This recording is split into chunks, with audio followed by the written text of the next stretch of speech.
Eu tenho uma palavra da parte de Deus para compartilhar com você, e gostaria muito que você me acompanhasse com o que eu tenho para compartilhar hoje com a sua vida. Eu tenho certeza que nesses poucos minutos Deus pode falar profundamente com você e com a sua família, especialmente com você. Eu creio que, apesar de termos experiências e palavras onde Deus fala, e nós ouvimos e pensamos, poxa, isso aqui fulano tomara que esteja ouvindo, tomara que esteja entendendo. Acredite, Deus sempre está preocupado em falar com você. Com o outro, Ele dá conta, pode ficar tranquilo. Deus quer falar com... Se você está aqui hoje, é porque é com você que Ele quer falar. Se fosse com o outro estaria aqui. Fique em paz, Deus sabe o que faz. Talvez a gente fique pensando, poxa, tomara, está aqui do meu lado, tomara que escute. Ou está lá em casa, podia estar aqui. Meu irmão, Deus quer falar com você. Deus quer falar com você. Eu quero que você repita isso de todo o seu coração. Deus quer falar comigo. Amém? O tema dessa mensagem é um salva todos. Não sei se você lembra. Alguns lembram menos, porque faz muito tempo mesmo, quando você era criança.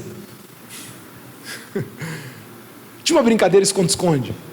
Quem aqui brincou de esconde-esconde aqui? Alguém brincou de esconde-esconde? Olha, esconde-esconde é atemporal, né? Tem alguns com cabelinho branco aí que brincaram de esconde-esconde, tem outros aqui que são novinhos, olha a carinha de bebê do Gustavo, né? Um menino moço, né? Brincou de esconde-esconde, né? As crianças já foram, mas tem adolescente aqui, cadê? Samuel, é o Samuel ou o Davi? É o Davi, né? Eu sempre confundo, desculpa. Você já brincou de esconde-esconde? Sim, porque é uma brincadeira temporal. Já brincou de esconde-esconde, Pedro? Já, né? Aí, ó, vamos para alguém mais velho, assim, mais velho aqui. Calma, fique tranquilo, não vou. Mas todo mundo sabe que é o esconde-esconde. Eu não sei se você sabe da melhor regra do esconde-esconde. A melhor regra do esconde-esconde, para mim, era o quê?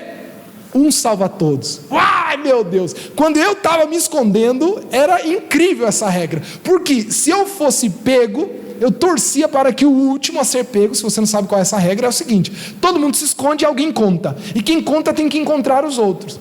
Porém, ele pode encontrar todos. Se o último conseguir bater e gritar, um salva todos, ou salva todos, depende do lugar da região que você jogava, né? Mas um salva todos. Quem contou, volta a contar, e aqueles que ele encontrou não valeu nada, porque um salvou todos. Isso é incrível, eu amava essa regra quando eu não estava contando, né? Porque quando você está contando, você detesta essa regra, você se esforça, você procura, você dá uma de MacGyver, ninja, sabe? Você vai andando assim, ó, procurando nos lugares assim, encontra um, encontra o outro, mas o último te escapa, vem e bate. Não valeu de nada, porque um salvou todos, e você fala, era uma indignação. Um salva todos. Essa regra, esconde-esconde, coisa de quê? Quem teve uma saudade agora de ser criança? Bateu uma saudade de ser criança? Bateu, né?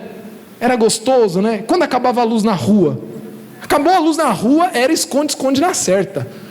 O bairro parava, todo mundo esconde-esconde agora, e uau! Eu lembro um dia que um amigo meu, brincando de esconde-esconde numa construção, abriu aqui a cabeça, tinha um ferro assim, e ele correndo para salvar todo mundo, rebentou a cabeça aqui. É uns pequenos acidentes que hoje no videogame ninguém faz, né?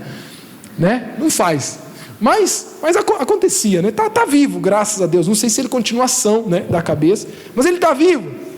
Agora, talvez no contexto do esconde-esconde, um salva todos é terrível.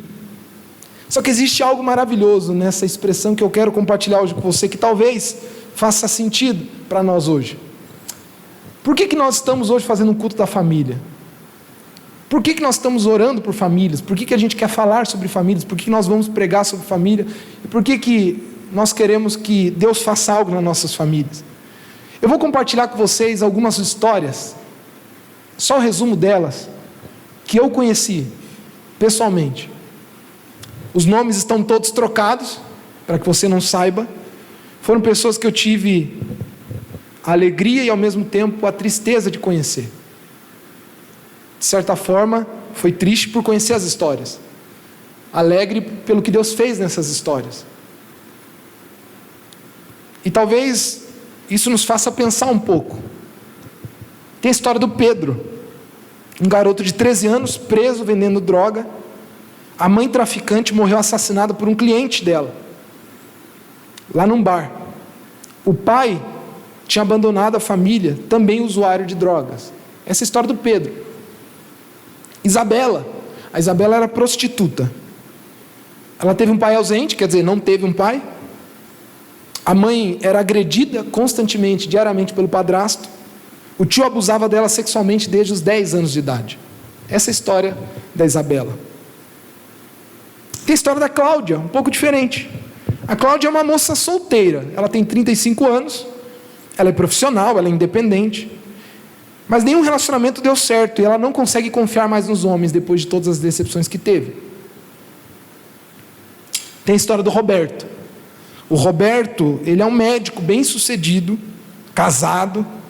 Mas ele tem muitas amantes. Há muita mesmo. E a mulher sabe. Só que ela acha que não vale a pena romper porque ela tem uma vida boa. E isso ele garante para ela. O pai dele, o pai do Roberto, levou ele num prostíbulo para que ele virasse homem. Quando ele tinha 12 anos de idade. E foi assim que ele aprendeu como se relacionar com mulheres. Ele nunca soube o que é o valor da fidelidade. Nunca. Desde que casou, a mulher sabia que ele o traía. Tem a história da Maria. A Maria é casada há 10 anos, com 2 filhos, trabalha fora, e ela está cansada, pois ela leva a família nas costas. O marido é irresponsável, não ajuda em casa com as crianças, só fica no celular, e agora está com o tal do videogame. Ela chegou à conclusão que parece ser mais fácil, ela chegou à conclusão que parece ser mais mãe do que esposa do seu marido. Tem a história do João. O João é casado, com filhos, perdeu a alegria de ficar em casa. O João não aguenta mais ficar em casa. A mulher está mal-humorada o tempo todo, só discutem o tempo todo por coisas da casa e da organização, e ele não suporta mais a chatice dela. Ele faz de tudo possível para ficar fora de casa.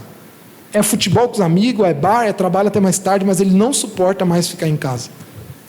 O que todas essas histórias têm em comum? O que todas essas histórias têm em comum? Vamos lá, não tem resposta errada. Vamos chutar aqui. O que essas histórias aqui têm em comum? O quê? Uma família. Uma família. Seja do Pedro, vendendo droga com 13 anos de idade, ou até da Cláudia, que é uma moça bem sucedida, bem resolvida, sozinha, solteira, ela só não consegue mais confiar em homem. Porque ela tem uma história na sua família. Seja do Roberto, que aprendeu o que é o relacionamento com uma mulher em uma zona, enquanto o pai levou ele para virar homem. Seja o João, que não suporta mais chegar em casa. Seja a da Maria, que carrega a família nas costas, porque o marido, ele é um escorado. Seja a Isabela. Todos têm ou tiveram uma família, e a dor, a dificuldade, o sofrimento que eles carregam hoje na sua vida, nasceu em uma família, ou a sua atual, ou a anterior, e por isso que eu quero que você entenda essa mensagem. Todo o projeto de Satanás, na nossa geração especialmente, mas na história da humanidade, aconteceu ferindo e atacando famílias. Sabe por quê? Porque o projeto de Deus para a humanidade é um projeto através de uma família. Se você não sabia disso, quando Deus cria o homem e a mulher, Ele estabelece não somente a humanidade, Ele não estabelece somente uma criatura homem e uma criatura mulher. Ele estabelece uma família, Ele cria uma família. E quando Ele diz, façamos o homem a nossa imagem e semelhança, Ele está querendo dizer assim, olha, eu estou criando não somente um ser humano, uma criatura, uma espécie, eu estou formando uma família. O primeiro critério, o primeiro estabelecimento, a constituição de Deus a respeito da família, está sustentado no caráter dele mesmo, de quem ele era, e Deus é família desde a eternidade. Quando ele diz façamos, lá na criação, ele mesmo está falando no plural dele mesmo. E de quem que ele está falando? Deus está falando dele, o Pai, o Filho e o Espírito Santo, que são 3 em 1, que desde a eternidade já eram família, e o caráter de Deus é transposto à humanidade, porque nós não somos seres humanos, mais do que seres humanos, nós somos família, nós viemos de uma família, nós temos uma família, nós vamos para uma família. O projeto eterno de Deus, de todos os nomes que Deus poderia dar, clã, tribo, agrupamento, não sei, ele decidiu chamar os seus filhos de quê? De família. O título que Deus decide assumir no Novo Testamento, depois de ter recebido vários nomes no Velho Testamento, ele decide ser chamado de Pai, e nós somos os seus filhos. Deus tem algo com família. Família talvez seja uma das maiores expressões do alvo e do propósito de Deus para a humanidade. O problema é que, da mesma forma como Deus quis manifestar o seu caráter, a sua intenção, o seu projeto, o seu amor, através de uma família, quem é que Satanás mais ataca? Quem? A família. A família é o maior e o principal projeto de Deus para a humanidade, por isso que o diabo investe todas as suas energias e suas forças para destruir a sua. Satanás não quer que a sua família dê certo.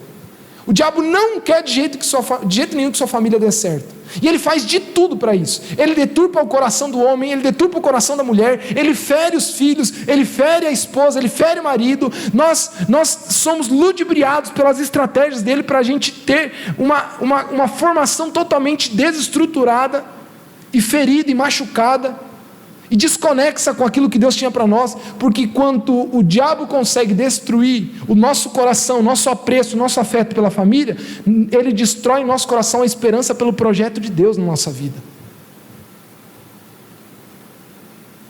Eu já conheci pessoas que não conseguem se relacionar bem com Deus pelos traumas que ela tem com o pai. Porque quando ela está no culto e a gente diz, olha, Deus é o seu pai, aquilo faz ela sentir um nojo. Porque quando ela lembra do pai que ela teve, e associar Deus a um pai, é terrível para ela. E o diabo vence mais uma vez. Eu não sei se você já parou para prestar atenção, mas tem um pesquisador americano da década de 60, hoje existem outras teorias muito mais avançadas, mas ele chegou a uma que ela é muito simples de entender e serviu de base por muitas décadas para os principais estudos de comportamento humano, que é o Maslow. Maslow chegou à conclusão, depois de estudar vários anos, comportamento humano, é um psicólogo, acadêmico, estudioso, pesquisador. Ele chegou à conclusão que o homem tem necessidades imutáveis em toda a história, em toda geração, em toda cultura. O ser humano tem necessidades iguais, das mais fortes, das mais fundamentais, para aquela menos, enfim, daquelas que são instintivas, daquelas que são do desejo da alma e do coração dele. E Maslow decide criar uma grafia para ilustrar isso, e ele cria a pirâmide de Maslow. E a pirâmide de Maslow, ela mostra camada por camada, onde na base tem uma coisa, depois tem outra, depois tem outra, até chegar no topo da pirâmide, quais são as necessidades humanas. E Maslow mapeia, identifica que na base da pirâmide, o homem tem a necessidade fisiológica. Qual é a primeira necessidade do ser humano? Comer, dormir, é o corpo. O corpo tem que ser atendido. Você precisa comer, você precisa se nutrir, você precisa descansar, você precisa se hidratar. Sem o corpo não tem como a gente viver, fechou? Todo mundo entendeu isso? E aí Maslow vai para a segunda camada da necessidade do coração humano, da vida humana. E ele chega e ele vai avançando.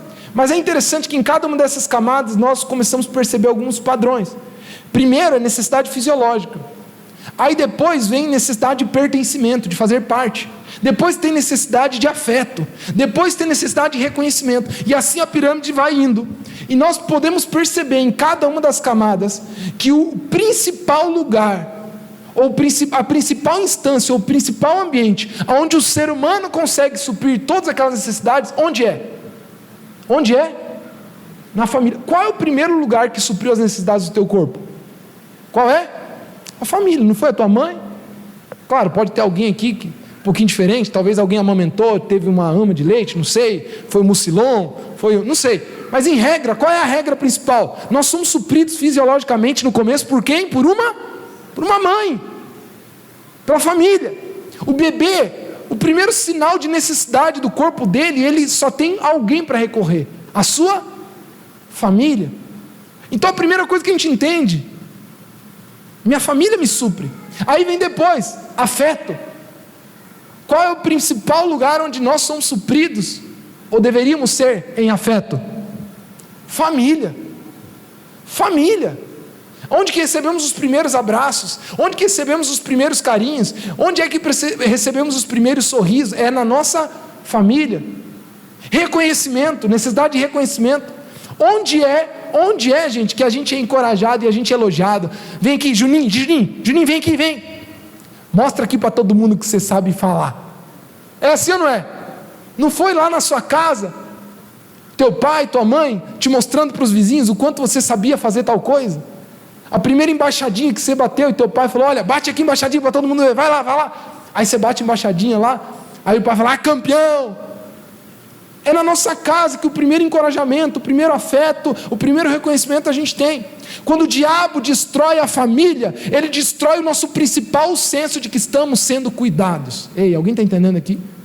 Ele destrói o nosso principal senso de que temos afeto, temos cuidado, temos encorajamento, somos reconhecidos, estamos sendo providos. As principais necessidades do ser humano eram para ter sido supridos ou foram criados para ser supridos na nossa casa. Quando Satanás destrói a nossa família, ele está destruindo o que há de mais precioso na nossa vida.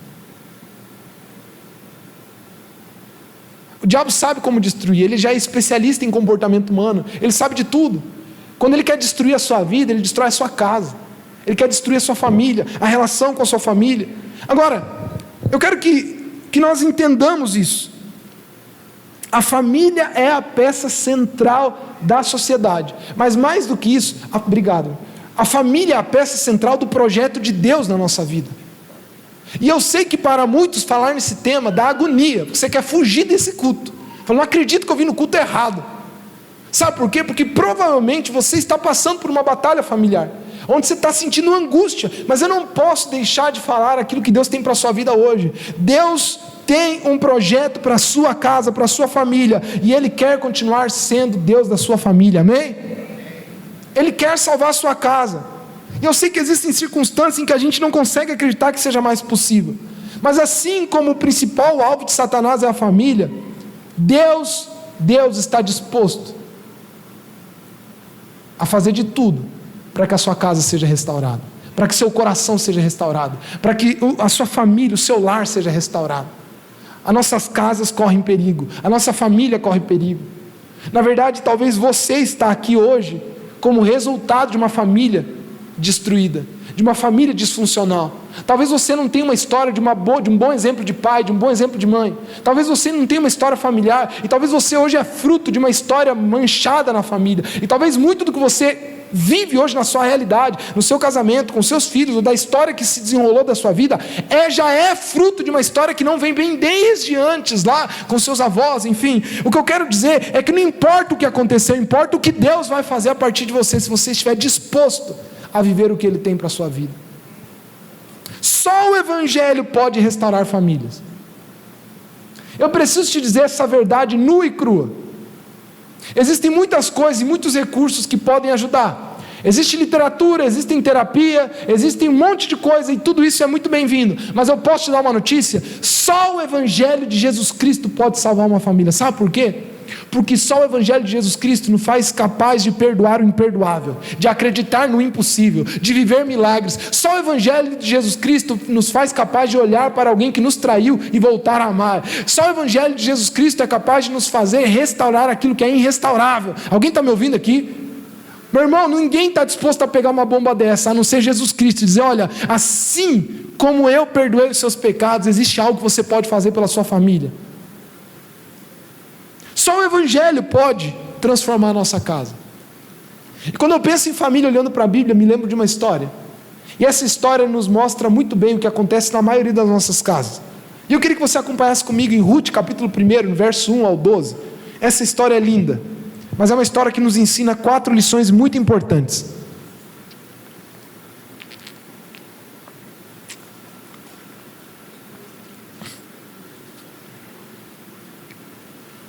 É a família de Elimeleque.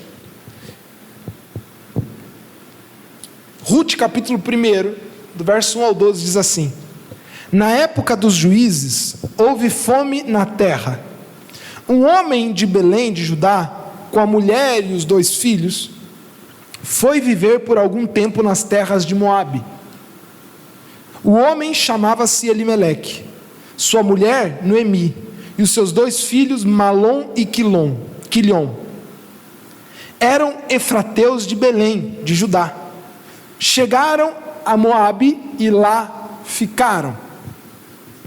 Morreu Elimeleque, marido de Noemi, e ela ficou sozinha com seus 2 filhos. Eles se casaram com mulheres moabitas, uma chamada Orfa e outra Ruth. Depois de terem morado por lá quase 10 anos, morreram também Malom e Quilion, e Noemi ficou sozinha, sem os seus 2 filhos e sem o seu marido. Quando Noemi soube em Moabe que o Senhor viera em auxílio do seu povo, dando-lhe alimento, decidiu voltar com suas 2 noras para sua terra. Assim ela, com as 2 noras, partiu do lugar onde tinha morado. Enquanto voltavam para a terra de Judá, disse-lhes Noemi: Vão, retornem para a casa de vocês, como vocês foram leais com os falecidos e comigo. Vão, retornem para a casa de vocês, de suas mães. Que o Senhor seja leal com vocês, como vocês foram leais com os falecidos e comigo. O Senhor conceda a cada uma de vocês encontre segurança no lar do outro marido.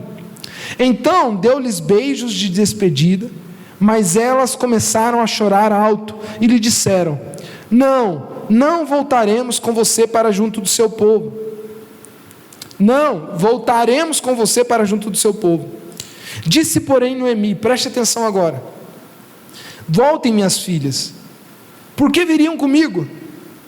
Poderia eu ainda ter filhos que viessem a ser seus maridos? Voltem, minhas filhas, vão. Estou velha demais para ter outro marido. E mesmo que eu pensasse que ainda há esperança para mim, ainda que eu me casasse esta noite e depois desse à luz filhos, iriam vocês esperar que eles crescessem? Ficariam sem se casar à espera deles? De jeito nenhum, minhas filhas. Para mim é mais amargo do que para vocês, pois a mão do Senhor voltou-se contra mim. Elas então começaram a chorar alto, de novo. Depois, Orfa deu um beijo de despedida na sua sogra, mas Ruth ficou com ela. Diga assim comigo: mas Ruth ficou com ela. Então Noemi a aconselhou: veja, a sua cunhada está voltando para o seu povo e para o seu Deus, volte com ela. Ruth, porém, respondeu: não insistas comigo que te deixe, e que não mais te acompanhe. Aonde fores, irei, onde ficares, ficarei. O teu povo será o meu povo, e o teu Deus será o meu Deus. Onde morreres, morrerei, e ali serei sepultada. E que o Senhor me castigue com todo rigor, se outra coisa que não a morte me separe de ti. Amém? Que história estranha é essa, Rona? O que isso tem a ver com a nossa vida? Eu creio que a história de Elimeleque e da sua família pode nos ensinar 4 coisas principais a respeito da história da nossa família e da nossa vida, onde todos nós aqui podemos aprender algo tremendo a respeito dessa história. E eu queria que você abrisse seu coração para ouvir da parte de Deus o que Ele tem para falar hoje. A primeira coisa que eu aprendo com essa história, que se aplica a todos nós, é que haverá um tempo de fome. Vai chegar. A fome vem. Elimeleque estava de boa em Belém, cidade dos seus pais, da sua família, onde ele se sentia confortável, onde estava tudo bem, onde estava tudo certo, com sua esposa, com seus filhos, e a vida ia bem. Elimeleque estava lá tocando a vida dele, com seu trabalho, com seu emprego, com sua esposa, e de repente, ele não tinha controle disso, de repente ele não planejou isso, ele não tinha tentado não tinha como administrar isso, não tinha como controlar isso. Houve fome. E é interessante que a fome que veio sobre Belém é algo que não aconteceu sobre a família de Elimeleque, aconteceu sobre todos. Todas as famílias de Belém tiveram que lidar com a fome. Todo mundo naquela situação, naquela região, tiveram que lidar com o mesmo problema. E quando eu olho para um problema comum, eu olho para uma grande lição que nós precisamos entender sobre família. Todos nós passaremos na nossa família fome. Diga comigo assim: haverá fome. O que é a fome? A fome representa um momento de mal, um momento de tristeza, um momento de dificuldade, um momento de batalha, um momento de escassez. E eu não estou falando aqui financeira somente. A fome representa uma dificuldade. E eu acho interessante que nessa história a fome era comum a todos. Da mesma forma como problemas são comuns a todos. Não há ninguém aqui que não vai enfrentar problemas familiares. A tua família passou, e se não passou, passará por fome. A tua casa passará por fome. A fome representa a dificuldade. A fome representa onde a gente não sabe para onde ir. A fome representa a dúvida, o momento em eu fico, eu vou, eu empreendo, eu não empreendo. Na fome, quem está vivendo numa circunstância onde depende da terra para sobreviver, ele não sabe se muda, ele não sabe se fica, ele não sabe se ele tenta uma outra coisa. Quantas vezes diante das nossas casas, da nossa família, a gente ficou diante dessa situação? Será que eu separo? Será que eu não separo? Será que eu mando esse menino embora? Ou será que eu fico com ele? Sabe? Não sei. A gente passa por situações onde nós entramos em conflito e pensamos: o que vai acontecer da nossa casa? O que eu faço? A fome vem. Eu amo a parábola da casa na rocha, que está em Lucas 7, também está em Mateus, porque, se não me engano, Mateus 7, porque ela ilustra exatamente o que eu estou dizendo. Quando a Bíblia conta sobre uma parábola em que alguém construiu uma casa na rocha e outro construiu uma casa na areia, a Bíblia diz que veio uma tempestade para as duas casas. Tanto para quem construiu na rocha, quanto para quem construiu na areia, sofreu a dificuldade. E eu preciso te dizer uma coisa, meu irmão: você terá dificuldades. Ah, é, Rona? Que bom que você está avisando, não sabia. Eu estou numa dificuldade. Pois é, meu irmão, faz parte o esfriamento, faz parte a falta muitas vezes de amor, são coisas que acontecem com a gente não consegue controlar. A gente não consegue controlar o comportamento do outro, a gente não consegue controlar as circunstâncias. Quantas vezes as nossas famílias passaram por uma situação de se sentirem desestruturadas, balançadas, em choque, por circunstâncias externas? Talvez um desemprego de repente, talvez uma situação que não estavam preparados. As nossas famílias passarão por ataques, haverá fome, meu irmão, não tem como fugir disso. Agora eu preciso que você entenda: não existe família sem problemas. O que existem são famílias que não estão prontas para os problemas. Ei, alguém está me ouvindo aqui? Não existe família sem problema, existe família que não está pronta para lidar com o problema. Elimeleque era um deles. Meu irmão, pega a família mais perfeita que você acha que existe. Por um tempo eu achei que era do William Bonner e da Fátima Bernardes. Até eles separarem. Eu olhava, meu Deus, que coisa incrível, né? Um casal trabalhando há 20 e poucos anos juntos, na mesma bancada, 3 filhos gêmeos, lindos, de repente separam. O que eu quero que você entenda: por mais bonita que pareça ser a família do seu vizinho, do irmão da igreja, todos temos problemas. Eu estou mentindo aqui, gente? Quantos aqui tem família e enfrentam problemas? Levante a mão aqui. Famílias têm problemas, haverá fome. Você não é o único que está enfrentando o desafio, você não é o único que está passando por essa crise no casamento, você não é o único.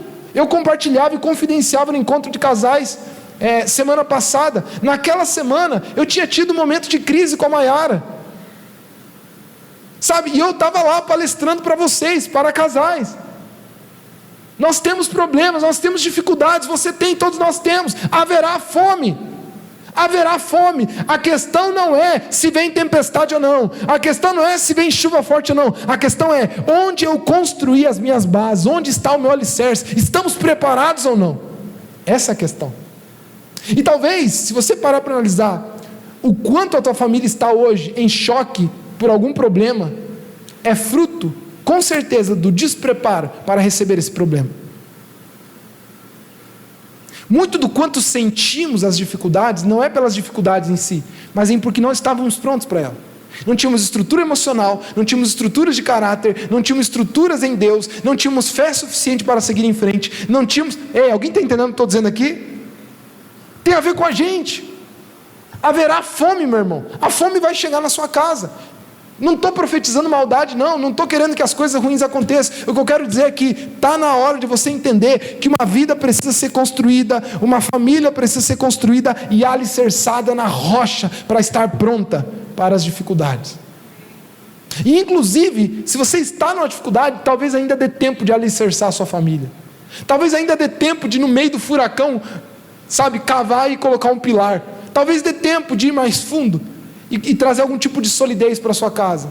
Mas ela vai sucumbir se ela continuar vulnerável, sem um alicerce correto. O alicerce é a palavra de Deus, a rocha é a palavra de Deus, a verdade de Deus sobre as nossas vidas. Olha só, uma casa só desmorona na tempestade quando nós não temos bons alicerces.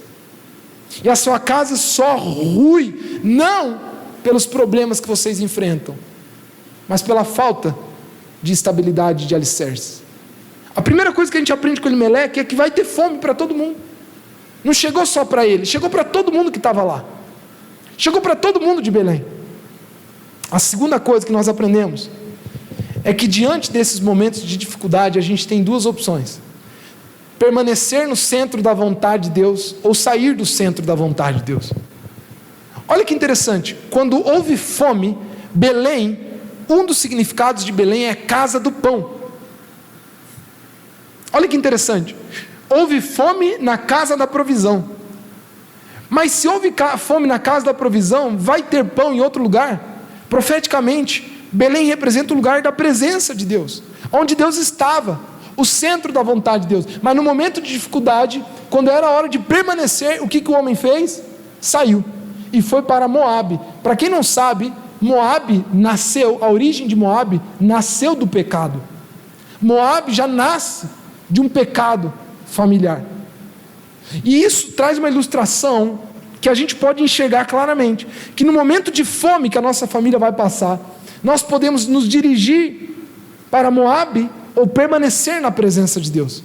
Nós podemos nos dirigir para escolher ou buscar uma alternativa pecaminosa, ou a gente pode insistir e continuar buscando em Deus a solução para a nossa casa. A gente pode permanecer na casa do pão, ou a gente pode buscar uma solução fora.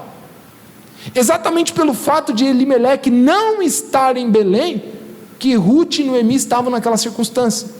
Porque se Noemi, Ruth e Orfa, que eram as viúvas, estivessem em Belém, elas não iam passar necessidade.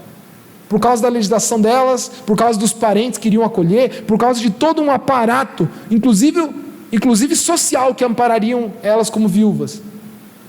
Mas elas estavam sozinhas em terra estrangeira. O que eu quero que você entenda é o seguinte, meu irmão: não pode de jeito nenhum, diante do momento de fome, por causa do desespero, buscar qualquer alternativa que não provenha de Deus. E é isso que a gente faz. Quantas vezes na hora do desespero a gente ouve conselho errado, fala com pessoas erradas? Quantas mulheres feridas e magoadas com seus maridos escutam as suas amigas que tiveram seus casamentos fracassados dizendo: vai, separa mesmo, vai ficar com esse traste? É em Moabe que a gente não vai encontrar a solução para a nossa casa. Não é ouvindo os nossos amigos que são promíscuos, mostrando pornografia, que a gente vai salvar a nossa família. É óbvio que em Moabe tudo vai sucumbir.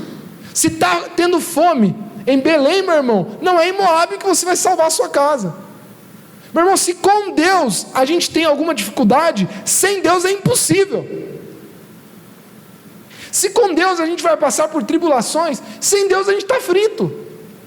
E é no momento da dificuldade que a gente deve correr exatamente para o centro da vontade de Deus. E muitas vezes o centro da vontade de Deus vai simbolizar em permanecer. Muitas vezes. Permanecer. Moabe representa as soluções alternativas que não provêm de Deus. Moabe representa o plano do homem, a intenção do homem, os planos do homem. Moabe representa as alternativas que o mundo nos dá, mas elas não salvam a nossa casa. Moabe representa o pecado na nossa família. E Deus está nos convidando a permanecer. Quando nós estamos com Deus, meus irmãos, nós temos recursos para vencer o dia mal. O dia mal vai vir, mas quando estamos com Deus, nós temos recursos para vencer o dia mal. Amém? Quantos estão entendendo aqui? Digam amém. Quando a gente sai do centro da vontade de Deus, aí sim que a gente está frito. É aí sim que a gente está lascado. Mas eu aprendo uma terceira coisa com a história de Elimeleque. A escolha de um afeta todos. Diga comigo, a escolha de um afeta todos. Sabe o que é interessante? Que Elimeleque foi que conduziu essa família. E por causa da decisão de Elimeleque, que morreu, todo mundo sofreu. Todo mundo sofreu.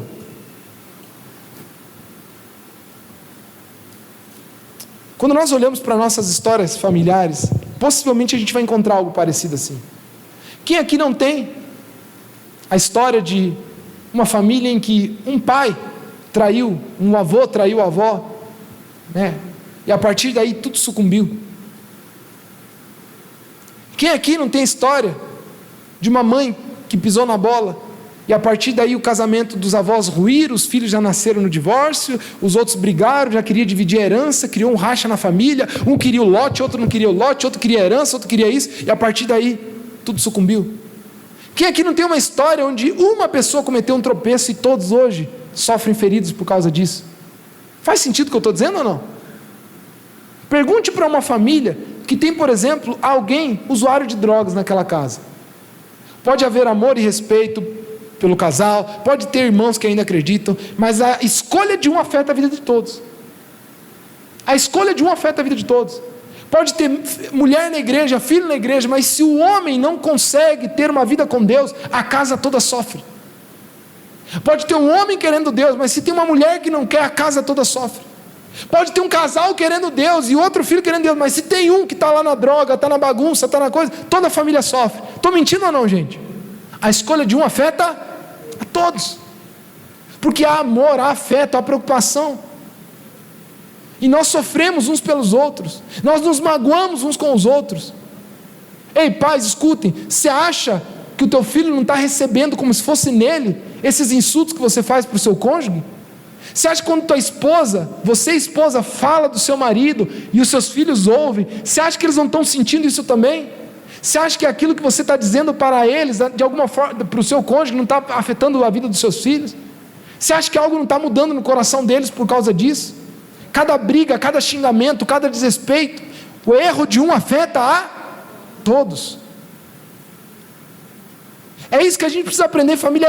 É dolorido, é amargo dizer isso, mas é a verdade. Um pode destruir uma casa inteira. Ou quantos aqui não tem a história de alguém que sabe que o pai alcoólatra desgraçou a família inteira? Que é muito comum essa história. Todo mundo aqui deve ter um contato com alguém, ou conhece alguém, ou passou na sua vida a situação de um alcoólatra na casa. Aquele alcoólatra, sabe, que às vezes achava que não era, mas todo dia tinha que tomar um pouquinho, não relaxava se não fosse uma cerveja, se alterava, discutia, batia, brigava, e de repente toda a família foi machucada por causa disso. Os filhos perderam respeito pelo pai, a mãe ficou ferida e machucada, enquanto, fora as agressões verbais ou físicas, não sei, toda a família sofre. Eu conheço uma história de uma mãe que tinha uma família perfeita, com filhos perfeitos, estava indo tudo bem, mas ela abriu uma brecha no seu coração. Ela não tinha uma intenção má, mas ela acabou abrindo uma brecha no coração e traiu seu marido. Traiu. Estava num momento de fraqueza e aquela mulher traiu seu marido. E ela se arrependeu, ela ficou mal.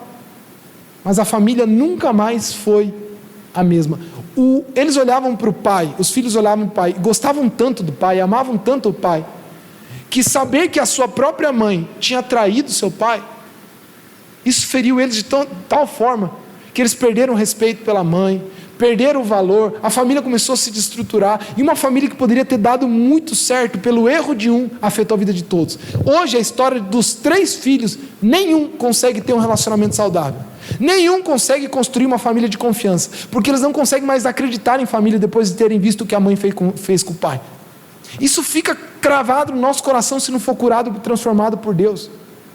Muitos de nós sofremos por coisas que carregamos da história da nossa família, e a gente não consegue restaurar ou viver diferente na nossa casa, porque no nosso inconsciente parece que nós fomos destinados a isso. Se você sofre com rejeição, você vai sempre ter uma necessidade de carência. Se você sofre com traição, ou conhece uma história de traição na sua casa, você sempre vai ser alguém desconfiado. E assim nós sempre vamos ter uma tendência muito forte a duplicar para a história da nossa casa aquilo que nós vivemos na nossa família. Isso vai ferindo, vai machucando, vai destruindo. Agora, existe algo que nós precisamos entender. Quando eu falo que a escolha de um afeta a todos, isso é uma frase de responsabilidade. Você precisa entender que o que você faz, o que você decide, o seu comportamento, o seu posicionamento, pode destruir a história de todas as gerações seguintes da sua família. Claro que Deus faz tudo novo, Deus pode restaurar, Deus pode transformar, mas você tem o poder de estragar a sua família. Isso é pesado, mas é importante você saber.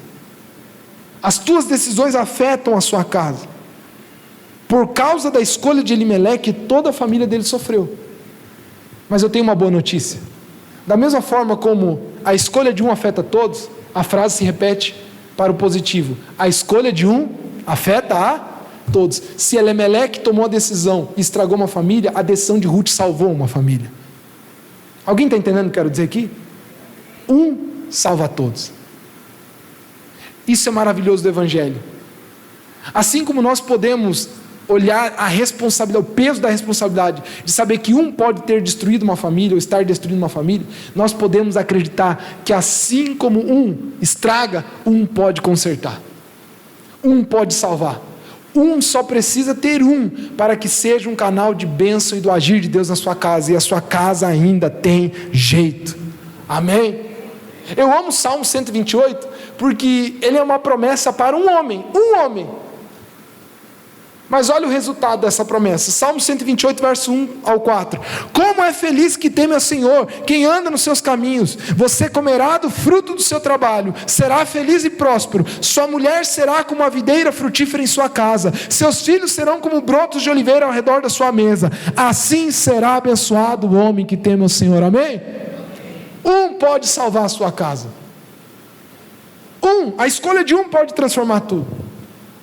Mas talvez a principal lição dessa história é essa, a quarta. Como Deus espera que nós vivamos a restauração? Como é que Deus salva uma família? Como é que uma família pode ser reestruturada? Como é que uma família pode ser transformada? Talvez você está aqui me ouvindo hoje, nem você acredita mais na sua família. Pode ser que você ache que não tem mais jeito. Ou talvez você está aqui, está ouvindo, você está começando a tua história familiar. Os filhos vão vir, não importa. Se você está precisando hoje de restauração ou não, eu quero que você guarde, porque talvez um dia você precise. Mas existe um caminho para a restauração. Qual é o caminho para a restauração? Esse caminho, ele se repete por toda a palavra de Deus. Ele é ensinado na doutrina do Novo Testamento, ele é ensinado no Evangelho, ele é ensinado por Paulo, ele é ensinado de algumas formas no Velho Testamento, e Ruth faz ele. Ruth, e a história de Ruth aqui manifesta o mesmo caminho de restauração que todos nós precisamos trilhar. Se você quer restaurar algo, você precisa passar por esse caminho. E o caminho da restauração é muito simples, ele começa com o arrependimento. Toda restauração começa com arrependimento. Mas eu quero te contar qual é o arrependimento bíblico. Olha como nós podemos enxergar ele. Ruth capítulo 1, versículo 6. Quando Noemi soube em Moabe que o Senhor viera em auxílio do seu povo, dando-lhe alimento, decidiu voltar com as 2 noras para a sua terra. Sabe o que é arrependimento na palavra de Deus? Mudar de direção, mudar de mentalidade, dar um giro de 180. Arrependimento não é o que muitos pensam. Remorso é esse olhar para os erros que cometeu, ou que cometeram, ou que aconteceu, e ficar lamentando e chorando: oh céus, oh vida, minha família, minha desgraça, casei errado, fiz isso, fiz aquilo, sabe? Meu irmão, isso não vai mudar a história da sua família. O que já foi, já foi. Quantos aqui já não pensaram: meu Deus, se eu tivesse escolhido melhor, não estaria nessa? Ai meu Deus, onde que eu estava com a cabeça quando eu deixei isso acontecer? Eu queria voltar atrás do dia que eu fui fraco e cometi aquele erro. Meu irmão, não tem como voltar, já era. Erros cometidos não podem ser apagados. Se você escolheu errado, se você traiu, se você não perdoou, se você se magoou, se você ofendeu, se você disse que não devia, qualquer erro que você tenha cometido na sua vida, não tem como voltar, mas tem como corrigir. Arrependimento não se trata de não existir mais o erro. Arrependimento se trata de construir uma nova história a partir de um erro. Alguém está me ouvindo aqui? Arrependimento tem a ver com algo novo. Arrependimento não é o remorso é algo que está o tempo todo lidando com o velho. Arrependimento é esquecer do velho e mudar de direção. Você não vai conseguir apagar esse erro que você cometeu. Você não vai conseguir fingir que você nunca casou. Você não vai conseguir apagar da memória a ofensa que ele te deu, ou a traição que ele fez, ou os xingamentos, os desrespeitos que ela deu. Não tem como, mas tem como construir uma nova história. Arrepender-se é isso. A palavra arrependimento significa metanoia, mudança de mentalidade. Se está andando para um lado e de repente mudar para o outro, sentido totalmente oposto. O primeiro passo bíblico para a restauração de qualquer coisa, especialmente da sua vida, mas será da sua família, é arrependimento. E arrependimento é maravilhoso, porque ele não pode ser expresso por palavras, ele deve ser vivido em atitudes. O arrependimento bíblico não é sobre o que sai da sua boca, mas é o que você demonstra com a sua vida. Sabe o que é arrependimento? É dar meia volta, caminhar em outra direção e mostrar que está arrependido enquanto se caminha. Talvez você gostaria de dizer para sua esposa: meu amor, eu nunca mais vou ser desse jeito, eu nunca mais vou fazer desse jeito, eu posso te dar uma dica? Não precisa falar, talvez fale, não tem problema, mas isso não é o mais valioso. O mais valioso é como será essa semana. Como é que vai ser seu comportamento segunda, terça, quarta, quinta? Como será o seu mês? Como será o seu ano? Quais atitudes práticas você vai demonstrar que há arrependimento de verdade? Arrependimento é mudar o curso da nossa história, estar disposto a fazer o que nós estamos fazendo. É fazer diferente. Para restaurar a nossa casa, nós vamos precisar nos arrepender. E arrepender é fazer diferente. Diga comigo: arrepender-se é fazer diferente. Se estava indo, não vai mais. Se falava, não fala mais. Se fazia, não faz mais. É isso. Se mudou no coração ou na boca, mas continua na prática, não mudou. Arrependimento é fazer diferente. O segundo passo da restauração, e numa família, isso é essencial, é a aliança. Talvez a parte mais preciosa dessa história é essa. Ruth, capítulo 1, versículo 16 e 17. Ruth, porém, respondeu. Eu quero que você olhe para essa cena. E talvez alguém já viu essa cena na sua vida.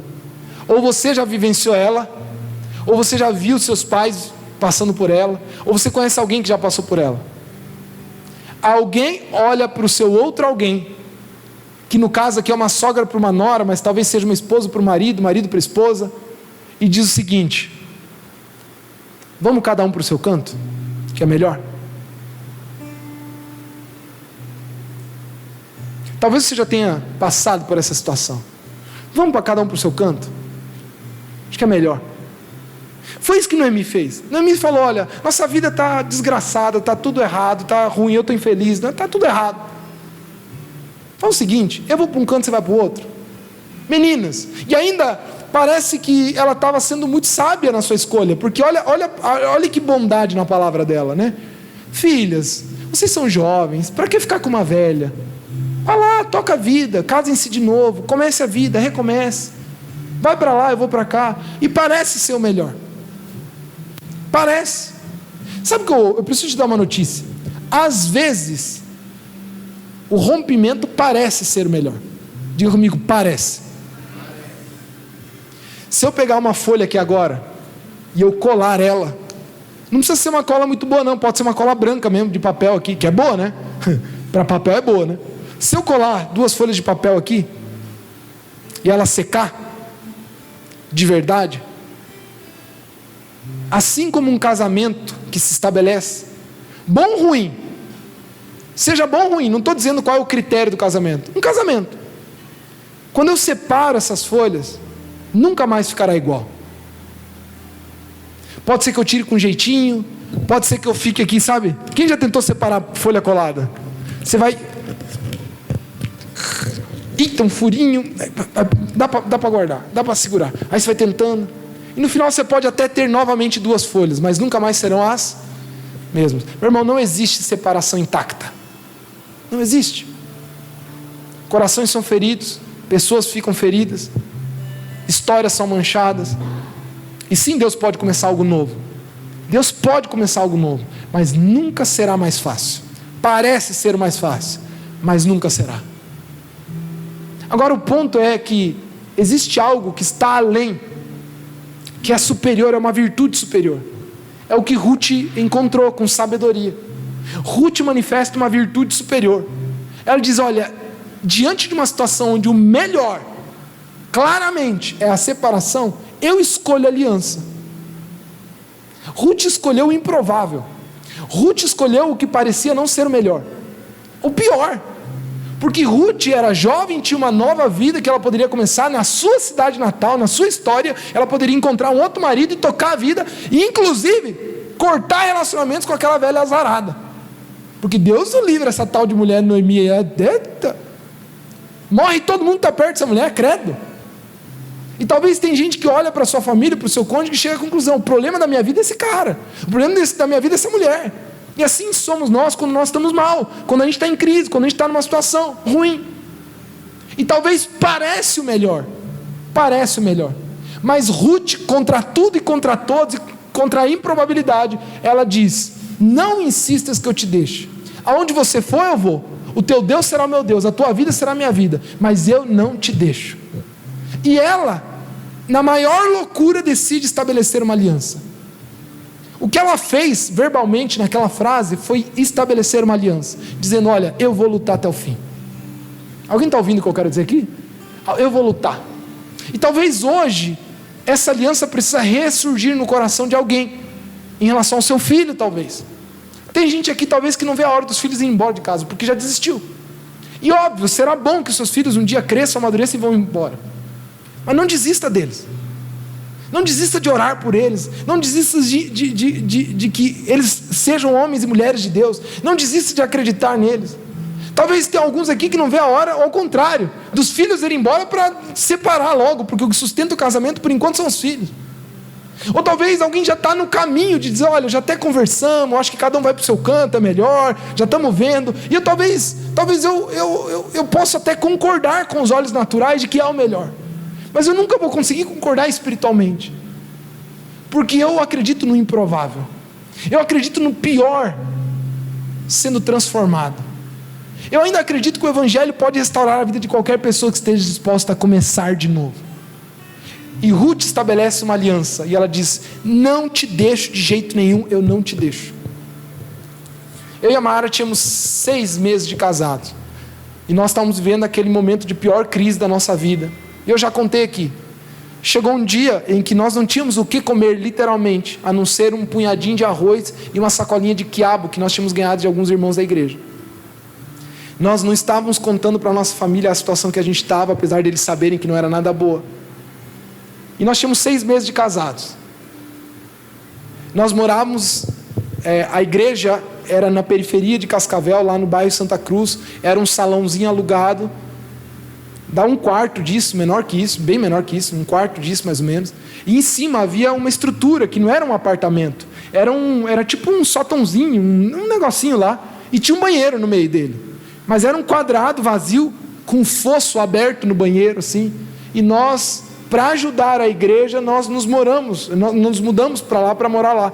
Porque era uma forma de a gente pegar o aluguel que a gente pagava e conseguir pagar o aluguel da igreja, e a gente foi morar lá.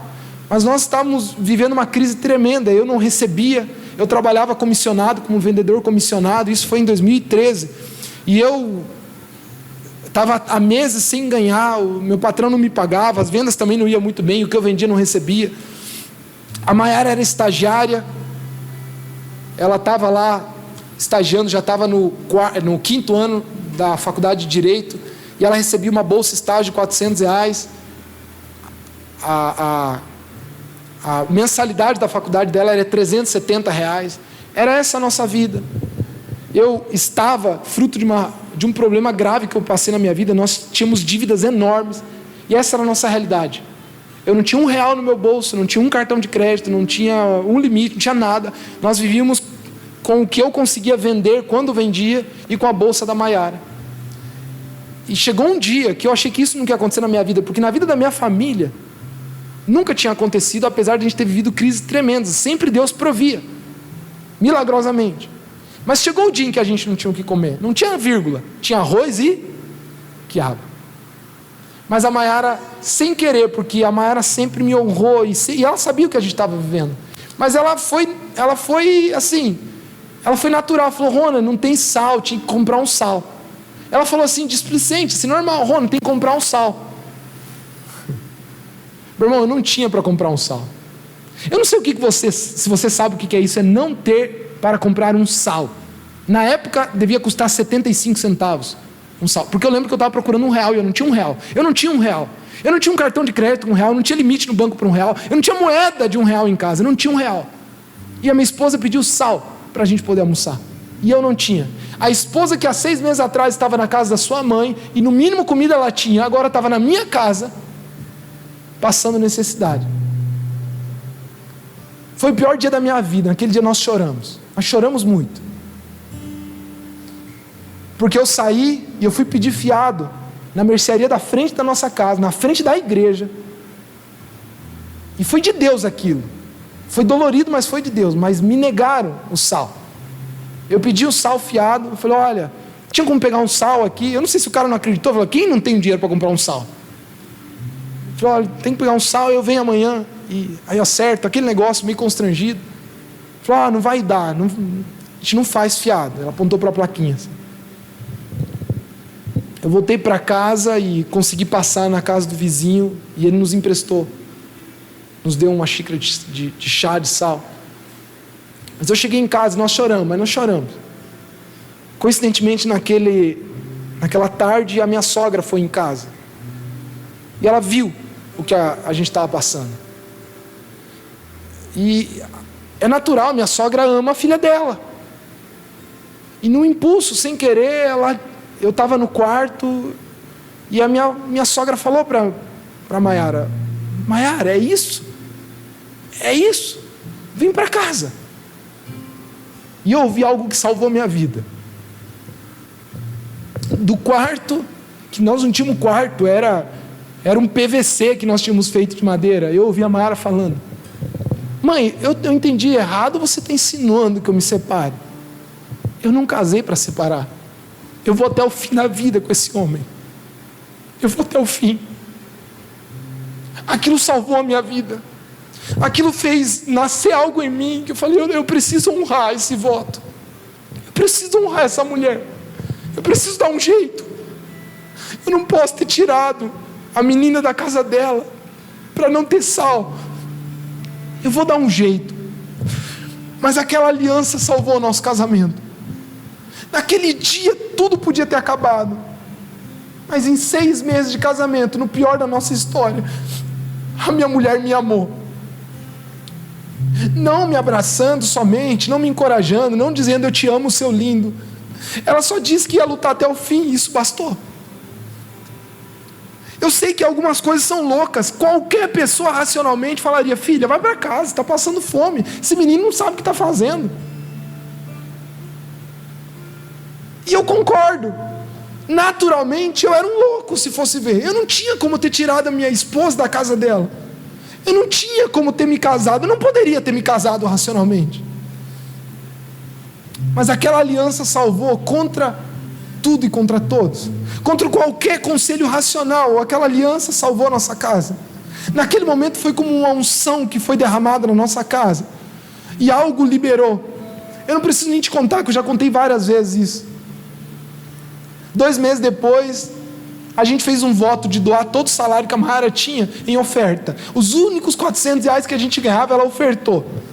Naquele mês ela passou no exame da ordem em primeira fase. 3 meses depois ela passou na segunda fase. 6 meses depois ela tinha sido contratada. 7 meses depois eu fui contratado no emprego que eu nunca imaginarei conseguir ter na minha vida. Menos de 1 ano depois, nós vivíamos uma realidade totalmente diferente do que aquele dia que não tinha sal. Só por uma coisa: alguém que decidiu construir a sua casa na rocha. E naquele dia foi a minha esposa. Quando contra tudo e contra todos, disse: eu não me separo. Eu vou até o fim. Teu filho precisa de você, mulher. Vá até o fim por ele. Filhos, não desistam dos seus pais.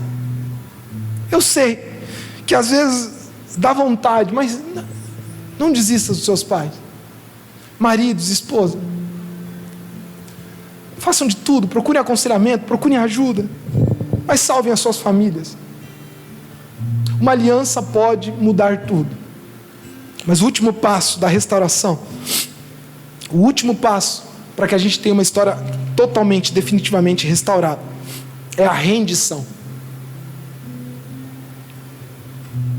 Ruth, no capítulo 3, no verso 9, eles voltam para Belém, e lá em Belém, uma história nova começa. Ela encontra um homem, Boaz, que inclusive era familiar, parente, que tinha inclusive o direito de resgatá-los. E era um homem rico, e a história delas é mudada. E agora Ruth, viúva, sozinha, tinha uma família, um marido. Noemi voltou a sorrir.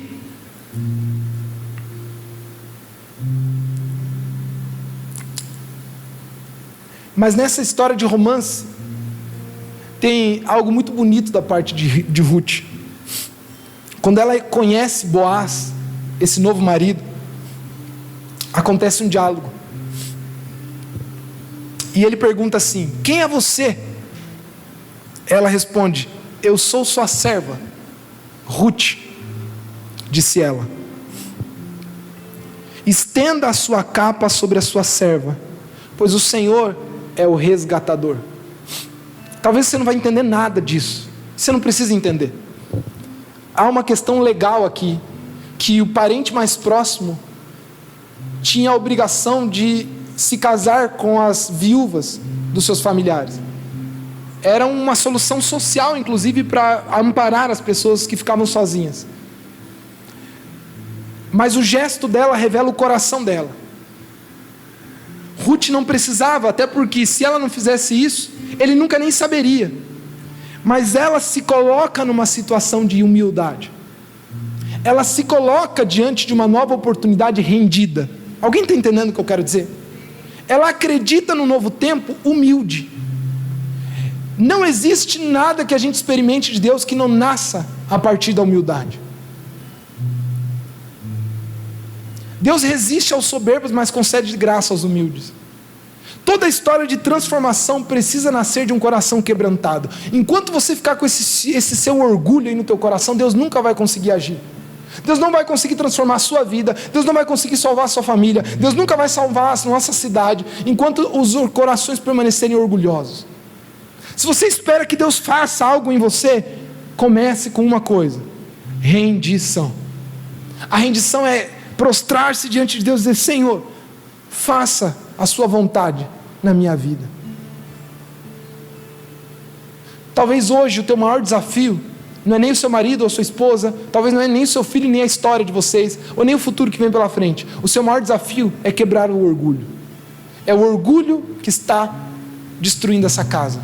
Sempre é. Porque eu nunca vi uma família esmorecer diante de alguém que humildemente está disposto a restaurar. Mas corações orgulhosos não conseguem experimentar o que Deus tem para a sua vida. Talvez hoje seja o dia da humildade. Talvez tua casa não está assim como eu estou descrevendo. Talvez vocês não estão separando, talvez vocês não estão divorciando. Mas vocês têm conflitos constantes, vocês têm problemas. Posso te dizer onde é que está a origem de tudo isso? Onde é que está? O que vocês acham, gente? Onde? Orgulho. É por causa do nosso orgulho que a gente ofende. É por causa do nosso orgulho que a gente fala o que se arrepende.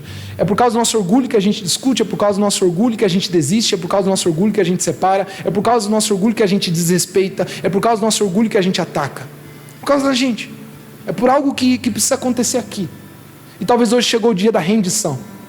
Não é para o seu marido nem para a sua esposa, é para Deus. Hoje talvez chegou o dia de se render-se a Deus. Fique em pé, eu quero orar com você. Quantos querem salvar suas famílias? Levante sua mão. Tem alguém que quer orar pela sua família? Talvez agradeça a Deus se você está com a família em paz, mas acredite, haverá fome. Aprenda já os passos antes, se prepare. Se prepare, haverá fome. Encontre o caminho do arrependimento, busque estabelecer uma aliança e se renda. Seja humilde, peça ajuda, se renda diante de Deus. Diga hoje: Senhor, eu quero que o Senhor transforme a minha vida. Talvez o maior passo de rendição que você vai dar hoje é perante Deus, dizendo: Senhor, eu entrego a minha vida a Ti, eu entrego a minha família a Ti. Comece por você. Quem lembra da brincadeira de esconde-esconde lá? O que acontece no final? O que acontece no final? Um salva a todos. Talvez hoje você é aquele que vai poder chegar em casa e falar: um salva a todos. Talvez você vai poder hoje, talvez ser a pessoa que eternamente vai receber esse selo da parte de Deus. O teu desejo, a tua decisão, a tua perseverança salvou a tua casa. Quem sabe? Espero que essa história seja a história de todos aqui, onde nós todos podemos descobrir que um salva a todos, porque um dia lá na cruz, um salvou todos. Sabe por que você pode perdoar sua família? Sabe que você pode lutar por ela? Não porque eles merecem ou não merecem, porque Jesus fez algo impagável. É por causa de Cristo que nós podemos lutar pela nossa casa. É por causa de Jesus, pelo perdão que Ele nos deu, é que eu posso restaurar minha família. É por causa do que nós já recebemos de Jesus que nós podemos olhar com respeito nosso marido, nossa esposa e recomeçar. É por causa do que Ele fez. Porque se olhássemos uns para os outros, nós estávamos fritos. Se a minha esposa olhasse para mim, se eu olhasse para ela o tempo todo, nós não estaríamos juntos. Porque volta e meia a gente vai encontrar motivos para justificar o fato daquilo não valer a pena. Mas quando eu olho para o que Jesus me fez, para o que Jesus me perdoou, por quão podre eu sou e o quanto Ele me amou, amar minha esposa fica fácil. Amar o meu marido, o seu marido, os seus filhos, o seu pai, fica fácil. Porque um salva todos. Feche seus olhos aí onde você está. Eu quero orar pela sua família, mas antes disso eu quero orar por você, porque essa mensagem é para é para você, não é para sua esposa, não é para seu marido, não é para seus filhos, essa mensagem é para você. Salve a sua casa, salve a sua família, lute por ela, persevere pela sua família. Vamos orar. Pai, em nome de Jesus, eu não sei o que é que o Senhor está fazendo nas histórias aqui hoje, eu não sei o que o Senhor está fazendo na família de cada um aqui hoje, eu não sei qual é, Pai, o dilema, os desafios, as armadilhas em que cada um entrou, talvez os dilemas que cada um está enfrentando, mas eu sei de uma coisa: o Senhor quer restaurar a nossa casa, o Senhor quer salvar a nossa família, o Senhor quer que a nossa família possa ser um lugar de paz, de harmonia, de alegria, de felicidade. O Senhor quer restaurar o relacionamento dos pais para os filhos aos pais, dos casamentos, do marido, da mulher, da esposa. Pai, eu sei que o Senhor deseja isso, que o Senhor encontre aqui em nossos corações humildade, que aquele que precisa ser transformado se transforme, que pare de jogar para os outros, pare de vitimismo, pare de transferência de culpa, mas assuma humildemente o seu papel e se renda a Ti, que hoje o Senhor encontre aqui em corações rendidos. Esse é o nosso desejo, esse é o nosso pedido. Pai, nós oramos por cada um aqui e aqueles que estão conscientemente se rendendo a Ti, em nome de Jesus. Se você puder agora e tiver com algum familiar, toque nele, abrace, pegue na mão e ore por ele agora. Ore no seu coração, tenha misericórdia, ore por ele. Pai, nós oramos aqui por cada familiar, cada pessoa que está aqui, pelas famílias que não estão aqui. Nós oramos pelas pessoas que estão em casa aqui agora, por aqueles que estão aqui representando os outros. Pai, salva as nossas casas, salva nossas famílias, Pai, salva os nossos casamentos. É só a sua graça e só a sua misericórdia que pode mudar a nossa história. Pai, nós oramos por essa cidade, nós oramos por essa igreja, nós oramos aqui pelas mães, pelos pais, pelos filhos, sejam que estão sozinhos, com marido, sem marido, com esposa, sem esposa, sozinho, não importa, Pai, nós somos família, nós temos família, e o Senhor quer restaurar a nossa casa, Pai. Traz alegria, traz harmonia, traz fé, traz encorajamento, traz amor, traz respeito, que a honra, Senhor, comece a penetrar nos corações e nos lares, e que nós possamos desfrutar de uma transformação na nossa casa, em nome de Jesus. Amém, amém. Quantos creem que Deus quer salvar a sua casa? Amém? Deus quer. Então, ore pela sua família, lute pela sua família e ame a sua família. Nós amamos a sua família e nós, como igreja, não deixaremos de lutar pela sua família. Amém? Então eu creio até, inclusive, igreja, eu acho que a gente tem que ter um culto da família assim a cada 1 mês, a cada 2 meses. Nós temos que orar pela nossa família, nós temos que falar sobre nossas famílias, nós temos que lutar pelas nossas famílias. Amém? Que Deus abençoe sua vida. Não saia daqui sem sorrir para alguém, conversar com alguém, Dá uma frase de encorajamento com alguém, mas principalmente comer um pedacinho de pizza com a gente, dar risada um pouco e conversar. Que Deus abençoe sua semana, que a graça de Deus te acompanhe. Até domingo que vem, se Deus permitir. Tchau. Deus abençoe. Tchau, tchau. Deus abençoe. Aplauda o Senhor. Amém. Deus abençoe.